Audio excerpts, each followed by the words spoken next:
12, 2, parte B. Para que experimenteis qual seja a boa, agradável e perfeita vontade de Deus. A vontade de Deus, ela é boa, ela é agradável e ela é perfeita. E se nós estivermos vivendo dentro desse propósito, da vontade de Deus no centro, verdadeiramente deixando Deus nos usar dentro dos 5 ministérios, vivendo os 5 propósitos, aliás, nós vamos experimentar qual que é a vontade de Deus, e com certeza na vontade de Deus está uma nova história para nós. É só nós tomarmos posse, né?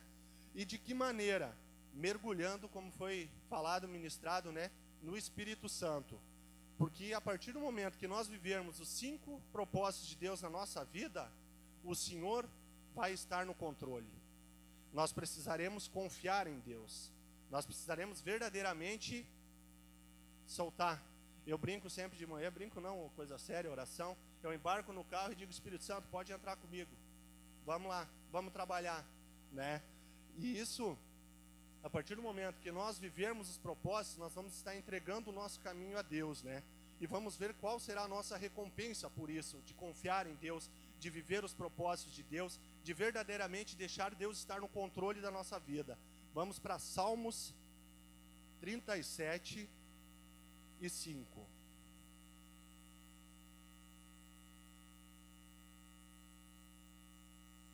Salmo capítulo 37 e versículo 5.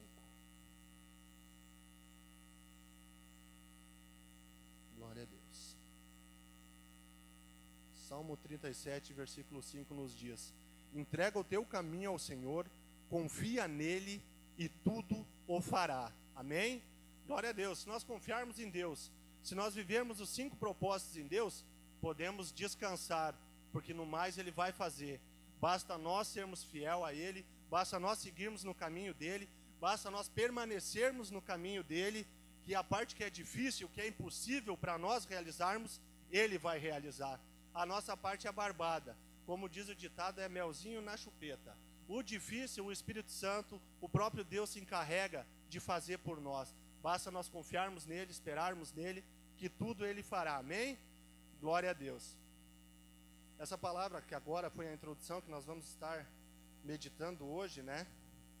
Ela faz alguns dias o Senhor ministrou no meu coração essa palavra, né? E semana passada a pastora Kathleen pregou num caminho bem paralelo a este, do propósito que o Senhor ministrou no meu coração, que é o discipulado, né? E o tema da mensagem hoje é ser discipulado pelo Senhor. E para sermos discipulados pelo Senhor, nós temos que ouvir a voz de Deus. Então essa semana eu até pensei, né, já dobrei meus joelhos segunda-feira quando o pastor falou que eu ia estar pregando, pai, me dá outra palavra.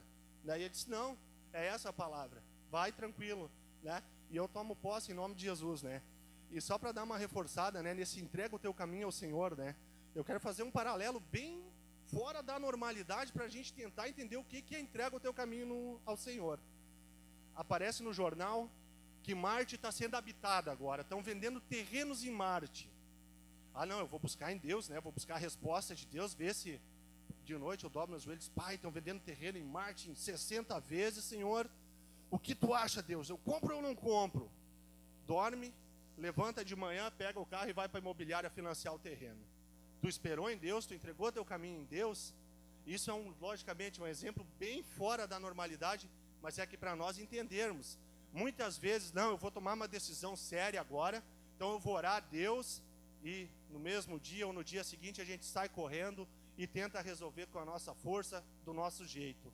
Espera em Deus, entrega o teu caminho ao Senhor e confia nele. O confiar nele muitas vezes é esperar Ele confirmar no teu coração. Não tu sair correndo e, que nem diz o ditado, meter os pés pelas mãos. Nós precisamos esperar em Deus. Entrega o teu caminho ao Senhor, espera, confia nele e tudo Ele fará. Então não precisamos nós nos desesperarmos e sairmos correndo, né? E glória a Deus. E como eu comentei, né, da palavra bem similar, né? Na semana passada a pastora Kathleen falou sobre o profeta Samuel, né? E glória a Deus, terminou praticamente no profeta Samuel. E a minha ministração começa mais ou menos no profeta Samuel, né? O profeta Samuel, ele foi o último profeta, né, de Israel. Porque o povo começou a clamar por um rei. O povo queria um rei para estar sobre eles, né? E o profeta Samuel, né, Deus já revelou, né, no coração dele, já falou com ele, né? Olha, eu vou estar te mandando um homem da tribo de Benjamim, né? para você estar ungindo como rei, né? E o que isso tem a ver? Nós vamos analisar as atitudes de pessoas que foram discipuladas e obedeceram e seguiram e alcançaram uma nova história. E nós vamos ver pessoas que foram discipuladas, que foram ensinadas e não obedeceram. Consequentemente, não obtiveram uma nova história. Bem pelo contrário, né? Então o povo, né, começou a clamar por um rei, tendo o próprio Deus como líder, né, como guia deles. Começou a clamar: não, nós queremos um rei, todas as nações têm rei. Nós queremos um rei sobre nós, que venha governar, que venha cuidar de nós, venha mandar em nós, né? Então tá, né? Deus já revelou, tá, vou estar te mandando um homem então da tribo de Benjamim, né? E agora a gente já vai abrir um parênteses para ver o agir de Deus. Nós não vamos entrar no capítulo 9, eu só vou comentar com os irmãos, que é onde Quis, que era pai de Saul, se perderam dele algumas jumentas. Ele criava, né, seus animais na fazenda, nas propriedades dele, e sumiram de lá algumas jumentas, se perderam. E Quis, pai de Saul, diz: pega um servo nosso e sai, vai procurar essas jumentas. E, né, logicamente, Saul era da tribo de Benjamim. Então já começou Deus a agir ali, né? E saíram, procuraram numa cidade, não encontravam. Procuravam noutra cidade, não encontravam. Foram para outra e nada. E daí esse servo disse: não, mas tem um profeta, né, que na época também era chamado de adivinho, que vai nos revelar onde é que estão essas jumentas. Vamos até ele, vamos lá. E foram até a cidade onde se encontrava o profeta Samuel. E a maneira que foi se aproximando Saul, Deus fala com Samuel: eis o rei que tu vais ungir. Chegou o rei que tu vai ungir. E daí a gente para pensar como Deus age, a sabedoria de Deus. Se perdem umas jumentas, algo desagradável, vamos dizer assim, para o pai de Quis, era a fonte de renda dele ali, né? Ia criar as jumentas, ia vender, ia usar no trabalho. Se perdem as jumentas, e a gente já podia começar a murmurar na hora, né? Mas como? Perdi minha jumenta, e agora? Mas tudo com um propósito. Foram até o profeta Samuel para ser ungido rei, e assim o fez. Vamos estar compartilhando em 1 Samuel 10, versículo 1. Enquanto os irmãos encontram, né? Como é fácil a gente murmurar quando parece que surge um obstáculo na nossa frente. A gente vem caminhando, vem num processo, surge um obstáculo, a gente já começa a reclamar, já começa a murmurar. Vamos esperar em Deus. Muitas vezes Deus está preparando algo maior, está usando aquela circunstância para que nós venhamos chegar a um patamar mais alto, a um degrau mais alto, e nós já começamos a murmurar, né? A palavra nos fala, 1 Samuel capítulo 10, e versículo de número 1. Então tomou Samuel um vaso e azeite, e lhe o derramou sobre a cabeça, e o beijou e disse: porventura te não tem ungido o Senhor por capitão sobre a sua herdade? Glória a Deus, né? Nesse momento onde ele chega para pedir das jumentas, né? Samuel disse: não, o Senhor vai tu vai ser ungido como rei. As jumentas já apareceram, já estão em casa, fica tranquilo. E naquele momento Deus o unge como rei através do profeta Samuel, né? Aí a gente para pensar, ele era a tribo de Benjamim, a menor tribo, e diz a palavra que ele era da menor família. Então daqui a pouco a gente pode: mas será que eu consigo? Será que eu não consigo? Consegue, se é plano de Deus, consegue. Não precisamos nos preocupar. Se Deus te escolheu para um determinado trabalho, para um determinado chamado, uma determinada função, Deus vai te capacitar. Porque aqui Saul saiu da menor tribo e de uma das menores famílias daquela tribo. Então ele podia ficar com medo, acuado, mas não, era plano de Deus. Some-se as jumentas, surge um rei. É assim que Deus opera. Nós não entendemos muitas vezes, mas nós só precisamos esperar que devagarinho Deus vai revelando. Porque se Ele revelar tudo numa vez para nós, a gente não consegue entender. Se fosse um computador, ia dar pau no computador. Se Deus colocasse tudo de uma só vez para nós, Deus vem revelando aos poucos. Basta que nós esperemos no Senhor. Glória a Deus. Então, né, Saul foi ungido rei, e assim o fez, né? Começou a ficar sobre o povo, né, nas guerras, nas batalhas, né? Ele saiu em guerra com muitos povos, né? Contra os amonitas, contra os filisteus, né? E vencendo as guerras, né? Deus era com eles e eles iam vencendo as guerras. E agora a gente vai chegar numa parte chave, que é do primeiro livro de Samuel, no capítulo 15.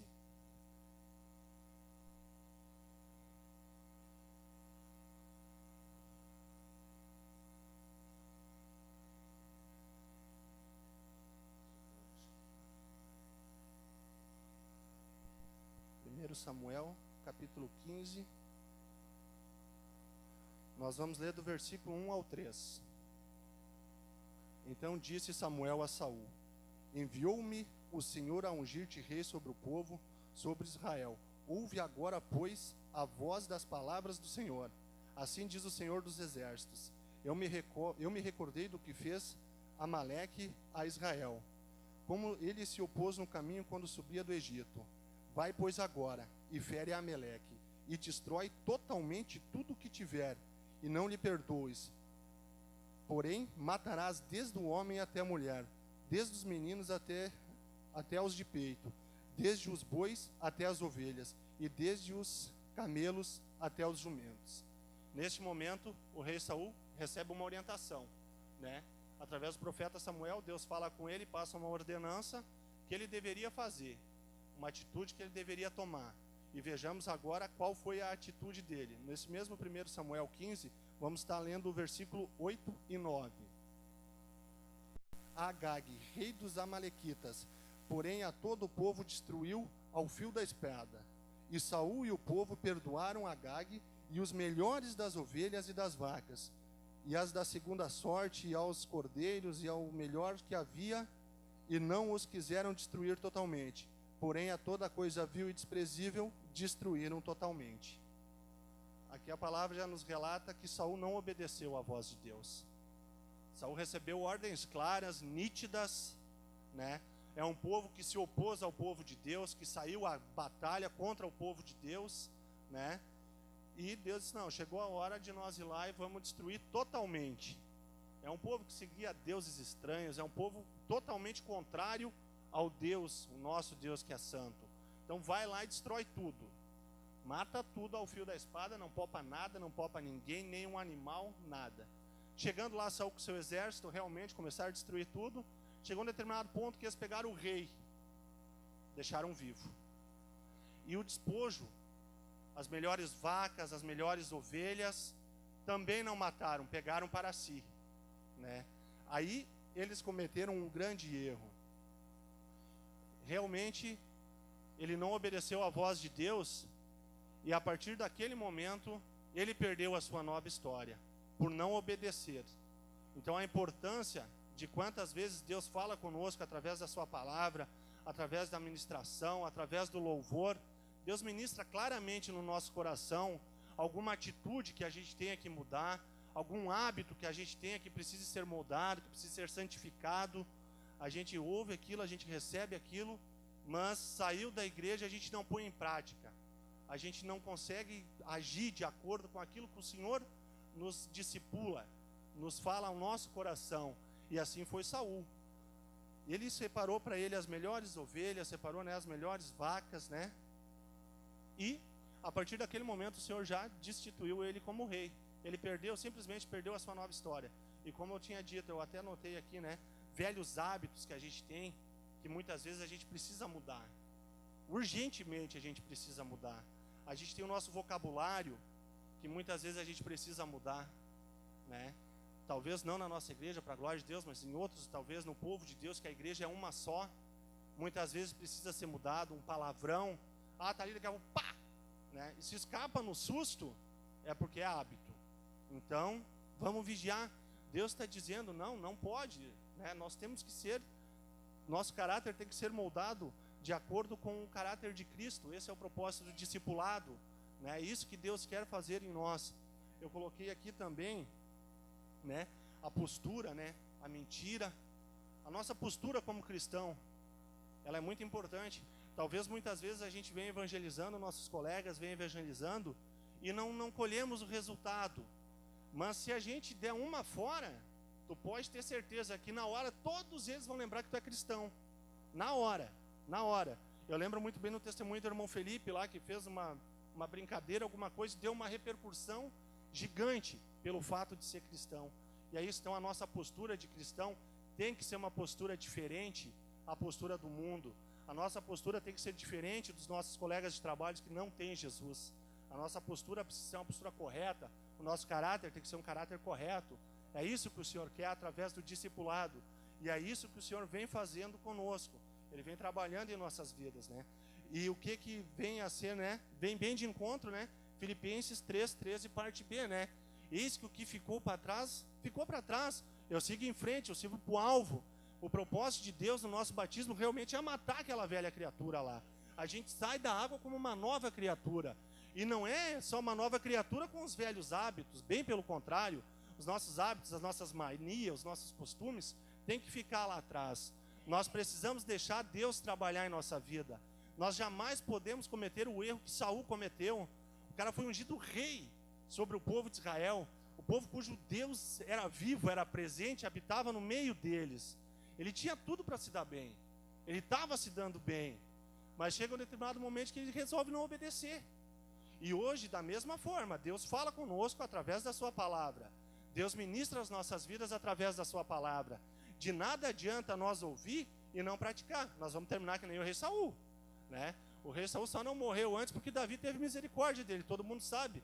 Muitas vezes pegava ele dormindo, ia lá, pegava o chapéu, pegava a espada, pegava a lança, né?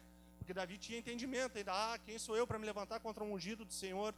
Mas senão ele já tinha se dado mal bem antes ainda, entendeu? E é isso que o Senhor quer que a gente venha viver, a gente venha ouvir, a gente venha ser discipulado e a gente venha praticar, não só ouvir, amém? Quer que nós venhamos, se Deus tem nos falado, se Deus tem nos ministrado, vamos seguir firme, porque Deus vai nos dar essa nova história. Nós podemos crer, nós podemos confiar que Deus vai nos dar essa nova história. Um outro exemplo que nós podemos compartilhar, Zaqueu, cobrador de impostos e corrupto ainda por cima. Além de cobrar impostos do pessoal, ele ainda cobrava mais para desviar para o bolso dele. E esse foi realmente o Espírito Santo, porque ele só ouviu falar de Jesus, não precisou nem o próprio Deus vir falar com ele.